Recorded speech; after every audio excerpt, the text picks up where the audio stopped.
Lecture में हम दो टॉपिक को कवर करेंगे, application of KMT kinetic molecular theory, और इसके दो ही एप्लीकेशन है हमारे पास। और दूसरा टॉपिक है प्लाज्मा स्टेट क्या है। देखें, पहला एप्लीकेशन है केएमटी का velocity of molecule. Velocity of molecule को निकालने के लिए हमने पहले भी डिस्कस किया है।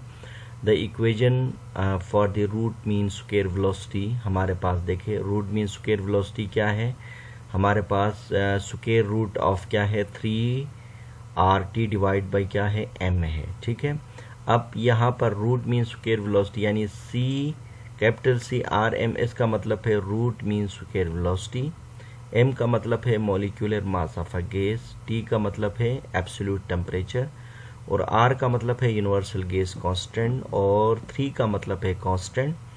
और इसी तरह से देखिए, अगर हम यहाँ से एक काम कर लेते ना, यहाँ से अगर हम ये सारे कांस्टेंट को हटाएंगे तो root mean square velocity is directly proportional to क्या है हमारे पास एब्सोल्यूट टेम्परेचर है। यानी ये फार्मूले से हमें आपको समझाना ये है कि रूट मीन स्क्वायर वेलोसिटी का टेम्परेचर यानी एब्सोल्यूट टेम्परेचर के साथ क्या ताल्लुक है। यानी रूट मीन स्क्वायर वेलोसिटी का एब्सोल्यूट टेम्परेचर के साथ क्या है, डायरेक्टली प्रोपोर्शनल है। यानी अगर टेम्परेचर ज़्यादा होगा तो गैसों का रूट मीन स्क्वायर वेलोसिटी क्या होगी, ज़्यादा होगी। ये है पहला एप्लीकेशन। दूसरा एप्लीकेशन है Graham's law of diffusion of gases. अब Graham's law of diffusion of gases को हमें काइनेटिक मॉलिक्यूलर थ्योरी के ज़रिए से प्रूफ करना है। हमने पहले पढ़ चुके हैं सेकंड लेक्चर में। Mathematical form of kinetic energy है। जो काइनेटिक एनर्जी होती है इसका मैथमेटिकल फॉर्म क्या है, देखें कैपिटल E, और हमारे पास के काइनेटिक एनर्जी है equal to half mv square के बराबर होता है। ये पहले हमने पढ़ा है। अगर नहीं भी पढ़ा है तो आप काइनेटिक एनर्जी का आप मैथमेटिकल डिफिनीशन भी आप इसको कह सकते हो। अब यहाँ से हम क्या करेंगे, स्क्वायर वेलोसिटी को लेफ्ट हैंड साइड पर लेके आएंगे, तो इसको हम राइट हैंड साइड पर लेके जाते हैं, तो हमारे पास v square is equal to 2E के डिवाइडेड बाई क्या है m होगा। हम क्या करते हैं, इसको मज़ीद सिंप्लीफाई करने के लिए हम यहाँ पर अंडर रूट लगाते हैं दोनों तरफ। तो जब हम दोनों तरफ अंडर रूट लगाएंगे तो ये स्क्वायर और ये अंडर रूट कट गया, क्योंकि अंडर रूट का वैल्यू हाफ स्क्वायर होता है। और इसी तरह से हमारा इक्वेशन ये बन गई। अब हम क्या करेंगे, इस इक्वेशन के अंदर, ये जो इक्वेशन है ना, इस इक्वेशन के अंदर हम वेरिएबल और कांस्टेंट को अलग करेंगे। तो हमारे पास देखिए यहाँ पर ये 2E जो है ना ये कांस्टेंट है और m क्या है, वेरिएबल है, तो इनको हमने कांस्टेंट का नाम दिया। और इसी तरह से हमने देखा v इज ए हमारे पास देखे inversely proportional to square, inversely proportional of the square root of क्या है, मोलर मास के। तो इसका मतलब ये हुआ कि average speed of a gas molecule is a inversely proportional to the square root of क्या है, दियर मॉलिक्यूलर मास। यानी किसी भी जो है ना गैस मॉलिक्यूल का जो वेलोसिटी या जो स्पीड है मॉलिक्यूल का, वो अपने ही मोलर मास के साथ क्या होंगे, स्क्वायर रूट ऑफ क्या होंगे, inversely proportional to the square root हो। ये हमने प्रूफ कर दिया Graham's law of diffusion of the gas. और किसके ज़रिए से किया, with the help of the mathematical definition of the kinetic molecular theory. तो ये दो एप्लीकेशन आप याद करें। इसके बाद है एक बहुत ही इम्पोर्टेंट टॉपिक है जिसका नाम है प्लाज्मा स्टेट कहते हैं। अच्छा देखिए, प्लाज्मा स्टेट का मैं आपको दो डिफिनीशन बताऊंगा। पहला डिफिनीशन क्या है, the fourth state of matter is a called plasma state. यानी मैटर जो है ना, नॉर्मली तो आपको पता होगा मैटर के 3 स्टेट्स होते हैं, जो कि पहला स्टेट है सॉलिड है, दूसरा है लिक्विड, और तीसरा स्टेट क्या होता है, गैस होता है। तो जो चौथा स्टेट है जिसको फोर्थ स्टेट ऑफ मैटर को हम क्या कहते हैं, प्लाज्मा कहते हैं।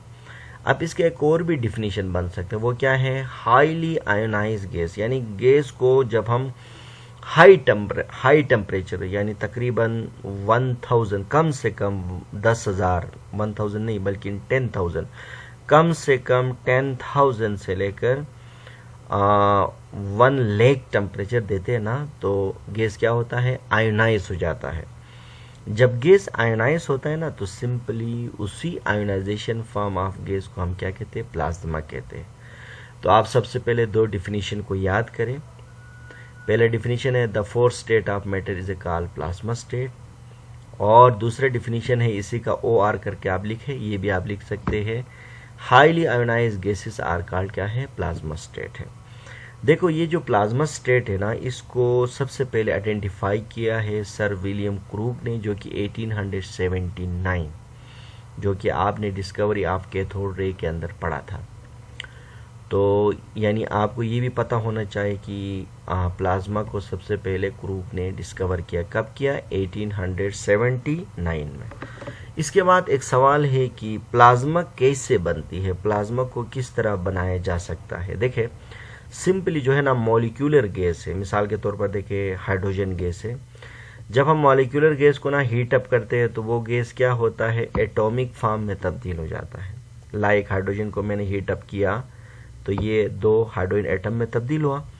अब हम क्या करेंगे, इसको कम से कम 10,000 और ज़्यादा से ज़्यादा 1,00,000 केल्विन टेम्परेचर देंगे ना, तो ये जो हाइड्रोजन एटम है ना, ये क्या होगा, आयन में तब्दील हो जाएगा। आयन का मतलब ये होगा कि H+1 और प्रोटॉन इलेक्ट्रॉन अलग हो जाएंगे, इलेक्ट्रॉन और प्रोटॉन अलग हो जाएंगे। और जब प्रोटॉन और इलेक्ट्रॉन जब अलग हो जाएंगे ना, तो उस स्टेट का नाम क्या है, प्लाज्मा। इसका मतलब ये है कि व्हाट इज द प्लाज्मा, यानी highly ionized of the gases is known as the plasma. तो आपको पता होना चाहिए प्लाज्मा के लिए कम से कम 10,000 और ज़्यादा से ज़्यादा 1,00,000 केल्विन टेम्परेचर में प्लाज्मा वजूद में आती है। इसके बाद हम बात करते हैं अकरेंस ऑफ प्लाज्मा। प्लाज्मा कहाँ कहाँ वाक़ा होती है। देखिए हमारा जो अर्थ है ना, ज़मीन है, ये ज़मीन सोलर सिस्टम में ना एक छोटा सा वो है, सियारा है, बहुत छोटा सा है।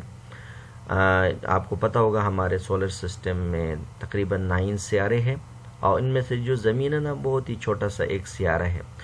तो हमारे ज़मीन के अंदर जो है ना, ये प्लाज्मा बिल्कुल ही एग्जिस्ट नहीं करती है। क्यों नहीं करती है, क्योंकि ज़मीन में जो हमारा अर्थ है ना, इसमें 10,000 केल्विन टेम्परेचर लाना मुश्किल हो जाएगा। अगर 10,000 टेम्परेचर लाएंगे तो क्या होगा, इंसानी लाइफ यहाँ ख़त्म हो जाएगी। तो मैंने यहाँ पर लिखा, in Earth plasma does not exist due to the lack of high temperature. इसके बाद दूसरा पॉइंट क्या है, प्लाज्मा एग्जिस्ट करता है सन में। हम पता है सन के अंदर हाइड्रोजन होता है खाली, और जितने भी स्टार्स होते हैं ना, इसमें प्लाज्मा एग्जिस्ट करता है।